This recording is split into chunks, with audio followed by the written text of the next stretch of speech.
I want to move on to the second habit, and that in Steven Covey's, he talks about begin with the end in mind. What does that mean? As an engineer, I like to think of begin with the end in mind is to use the scientific method. If I had to pick the greatest tool in my tool bag, it would be the scientific method. And you're all familiar with the scientific method, I'm sure. You observe.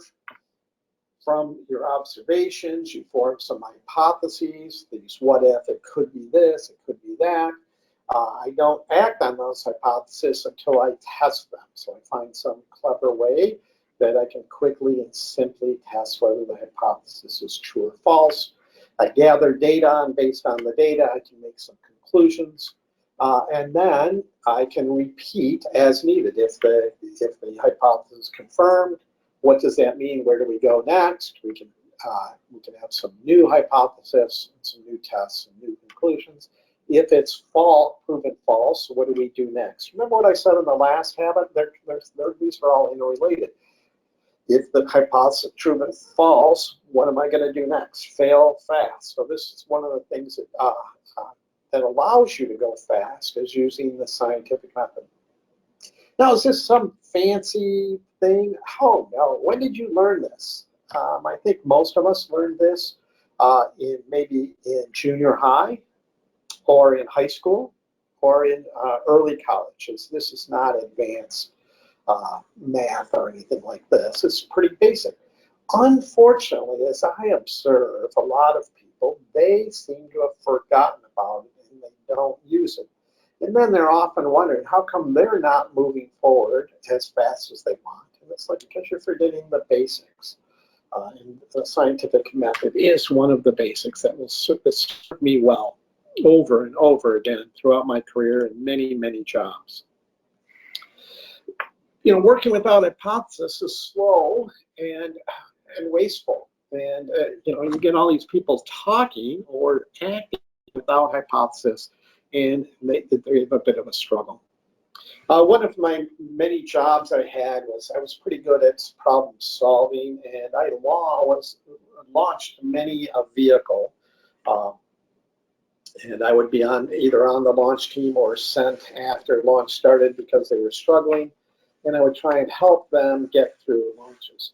And almost every launch, I would meet these people who would sit out in the trailer. If anybody's been to a vehicle launch, you got these engineers who are sent out of town to wherever the plant is. They're given a desk and a trailer, temporary housing, or maybe in some loft area.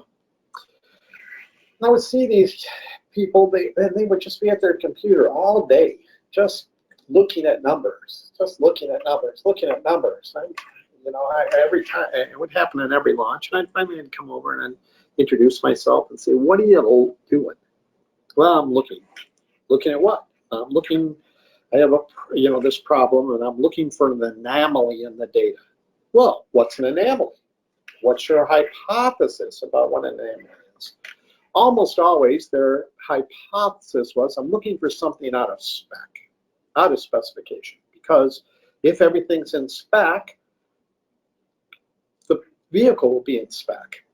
Now, is that a fact? That sounds plausible, but is it? Let's test. So frequently I'd say, go find the out of spec that you think is going to cause it, and then come and see me, and we'll take some data. So their hypothesis is out of spec, it causes the problem. Now look at the little graph on the lower left. This is typically what I would frequently find. The x-axis is the internal variable measurement that we make on an in-process part. That is out of spec. The y-axis is the measurement we're trying to control or reduce the variation or shift the mean. And I would grab their data and then measure on the vehicles that I had the data. I could measure the output, and then I would plot it and look at that. Does there look to be a relationship between X and Y?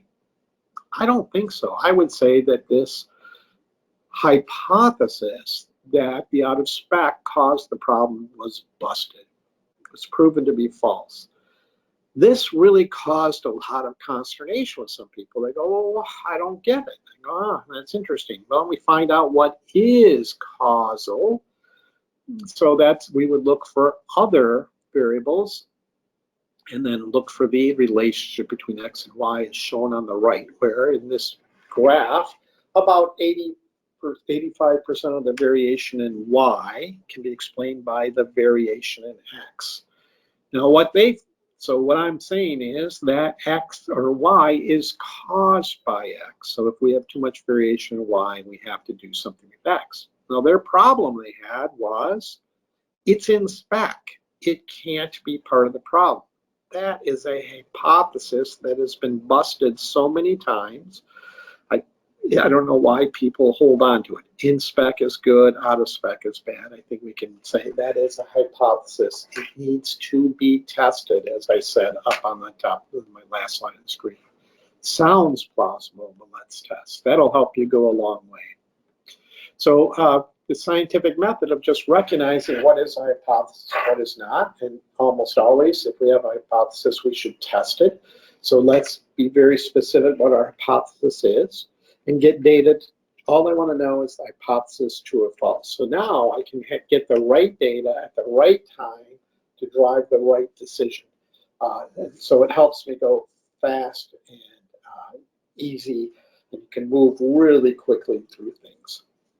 It's really pretty straightforward. Ready, aim, fire. Not ready, fire, ready, aim. The aiming is test your hypothesis.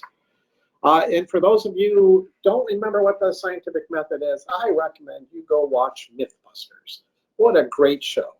It's where they challenge urban legends, myths, and folklore.